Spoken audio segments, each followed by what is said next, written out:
Pemirsa, bagi pian yang hendak berziarah ke komplek makam Sultan Suryansyah Queen Utara Banjarmasin Utara, jangan lupa untuk berkunjung ke sebuah warung penjual beraneka gorengan. Nah, wadahnya tepat bersampingan dengan salah satu destinasi wisata religi andalan Banjarmasin tersebut. Selain itu, bukan hanya gorengan, tapi juga terdapat makanan khas Banjar, nangkaya mie habang wan buras batangkop. Bagi pian yang hendak berziarah ke komplek makam Sultan Suryansyah Queen Utara Banjarmasin Utara, jangan lupa untuk berkunjung ke sebuah warung penjual beraneka ragam gorengan nang wadahnya tepat bersampingan dengan salah satu destinasi wisata religi andalan Banjarmasin tersebut. Aneka gorengan yang dijual mulai dari tahu goreng, bakwan goreng, wan tempe goreng. Bahkan juga dijual makanan khas Banjar nang kaya mie habang, wan buras, batangkup. Dari baisukan pukul 9 wita, warung nang dikenal dengan ngaran Acil Gaul tersebut sudah ramai dikunjungi pembeli, bahkan berlangsung hingga sore hari.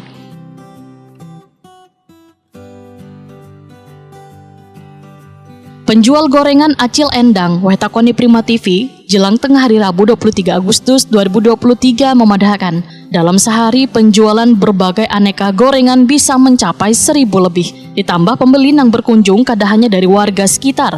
Namun bubuhan penziarah dari berbagai daerah wayah akhir pekan datang ke makam Sultan Suryansyah untuk berziarah. Wan biasanya bulik dari berziarah basinggah ke warung miliknya. Pengusaha penjualan gorengan yang sudah digeluti sejak 2015 ini mengaku berencana ingin membuka cabang dengan melihat antusias warga yang datang ke warungnya. Terlebih harga beraneka gorengan ini dipatok di kisaran Rp1.500 sabijinya.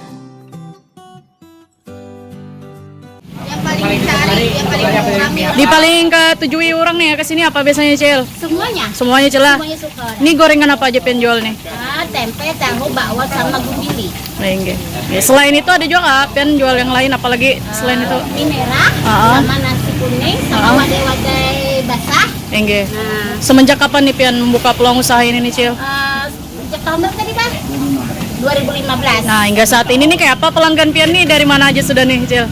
Banyak, sampai ke Berangkat, sampai Samarinda. Paling ya. Sampai Jerah. Nah, Ini biasanya di hari-hari apa nih yang rame atau merata aja setaban hari ini rame? rata semua. Enggak. Ya. Dalam sehari berapa butik tahu biasanya, Cil? Semuanya 1.000. Totalnya semuanya lah 1.000. enggak. Ini rata-rata harganya berapa nih, Cil? 1.500. Per bijinya lah. Iya. Enggak. Ini kan warung pian sudah banyak dikenal masyarakat nih. Adakah mungkin apa keinginan membuka cabang nggak apa mungkin nih, Cil? Ada anak. Adalah. Enggak. Anak usia lagi. Enggak. Oke.